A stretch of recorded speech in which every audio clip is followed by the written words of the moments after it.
परेशानी थी? अम, माथा में दर्द बायां से। कितने दिनों से वो दर्द था? इधर तो 6 महीना से। 6 महीना से। हाँ। तो जब आप नवजीवन पंचकर्म प्राकृतिक चिकित्सा योग जब पहुँचे, तो आपको क्या यहाँ पर कि इलाज जो हुआ वो कैसा रहा? बहुत ठीक, जिस दिन आया उसी दिन हमको उन्नति कम हो गया और धीरे धीरे अब तो बहुत अच्छा है। पन, कितना दिनों तक आप यहाँ इलाज करवाए? हाँ, अभी 7 दिन नहीं है। 7 दिन हो गया है। हाँ, 7 दिन में अब कैसा लग रहा है?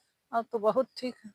वो आप जो है कि पहले पूरा झुक के चलती थी, अब जो है कि क्या आराम से चल पाती हैं? हाँ, आराम से चलते हैं, माथा में भी दर्द में है। हाँ, पेट में दे रहता तो 10 गो लेट्रिन, तो हाँ। अब 2 गो 3 गो अच्छा, और सब चीज से हाँ स्वस्थ। अब सब चीज़ से स्वस्थ हाँ, हैं। थोड़ा बहुत बायां साइड हल्का, वो कोई दिक्कत नहीं। अच्छा, कहाँ से आप आए हैं?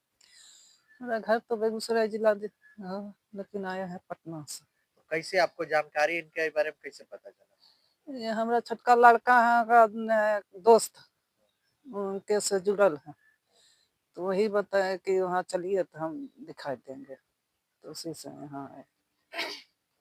में माथा में और कहाँ आपको सूजन दर्द था होता था? बायां साइड में, माथा में बोलिए माथा में आ गर्दन में। हाँ। माथा और गर्दन में दर्द हाँ, होता था। तो तो दर्द होवे ना तो गर्म पानी थैला में करके दिए ना सर पर, तो एका घंटा रखिए तो कुछ समझ नहीं आवे कि हाँ खौलल गर्मी पानी नहीं इनको बुझाता था नहीं वहाँ पे। बुझेबे नहीं और करल। आपको वहाँ पे ठंड बहुत ज्यादा लगता था, हाँ तो आप ठंडा। क्या करते थे जब ठंड लगता था? 4 गो स्कार्फ, 2-3 गो स्वेटर, उसके बाद शॉल, आ नहीं ओकरो जाले तो कम्बल उम्बल रहले से माथा पर ले रहलिए।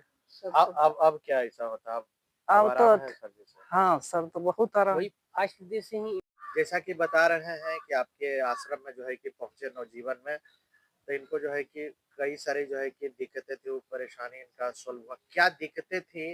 डॉक्टरी भाषा में अगर बताना चाहें तो किस वजह से हो रहा था? ये भी आप बताएँ। जी। सबसे पहले तो हम बताएँ कि इनके शरीर में बहुत सारी समस्या थी। लेकिन उसमें एक समस्या है जो यूनिक समस्या थी, जो बताएँ कि इनके सर के लेफ्ट साइड यानी बाएँ साइड सर में दर्द होता था और दर्द के साथ-साथ सूजन उसमें आ रही थी और बहुत ज़्यादा ठंड लगता था। यहाँ की गर्म थैले मतलब कि गर्म पानी जब हॉट वाटर बैग में डाल कर के ये सेंकते थे, तो घंटों रखने के बाद इन्हें थोड़ा माना गर्माहट महसूस होता था और जब सर से थोड़ा-सा भी कपड़ा हटता था, तो इनको बहुत ज़्यादा मतलब दर्द होने लगता था। तो ये जो समस्या है, ये रेडिएशन की वजह से हुआ था। जब ये आए थे तो इनके जो छोटे वाले लड़के थे ना, वो जब आए थे, तो वो बहुत सारे तकरीबन लाख रुपया से ऊपर का रिपोर्ट लेकर के आए थे और वो रिपोर्ट होने के बावजूद भी डॉक्टरों का को ये समझ में नहीं आ रहा था कि इनकी ट्रीटमेंट कैसे की जाए और इनके उसके अलावा इनको कहा देखा जाए तो इनका L4 L5 कमर का नस दबा हुआ था जिसकी वजह से ये झुक करके चलते थे। इनको लीवर में समस्या थी जिसकी वजह से दिन में तकरीबन 10 से 12 बार ये लैट्रिन जाते थे और यूरिन अनकंट्रोल है तकरीबन 10-12 बार इनको दिन में यूरिन होता था और उसके साथ-साथ इनके गर्दन के यानी सर्वाइकल के नर्व में दबाव था जिसकी वजह से गर्दन में सूजन और हाथों में दर्द रहता था।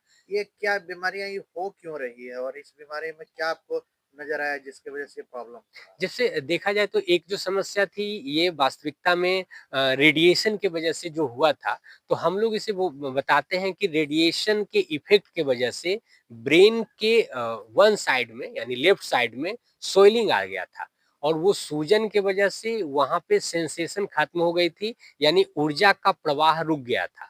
तो ऊर्जा के प्रवाह को दूर करने के लिए हम लोग के साथ जैसे मैं महिला डॉक्टर हैं उनके साथ मिलकर के हम लोग ट्रीटमेंट किए, ठीक तो ट्रीटमेंट में हम लोग मर्म चिकित्सा का इस्तेमाल किए, मर्म चिकित्सा, प्राकृतिक चिकित्सा, पंचकर्म और साथ में पंचगव्य चिकित्सा का इस्तेमाल किया गया। अच्छा, तो ये जो रेडिएशन की आपने बात की, जी। रेडिएशन किस वजह से होता है? बहुत सारी वजह है रेडिएशन तो आज देख रहे हैं कि जैसे हम लोग के घर में खास करके सबसे पहले पास में मोबाइल है, मोबाइल का ज़्यादा इस्तेमाल करना या मोबाइल पास में रहना, फिर टीवी हो गई, यहाँ तक कि टावर की वजह से भी बहुत सारा वजह हो सकता है जिसकी वजह से रेडिएशन इफ़ेक्ट किया है इनके ब्रेन पर।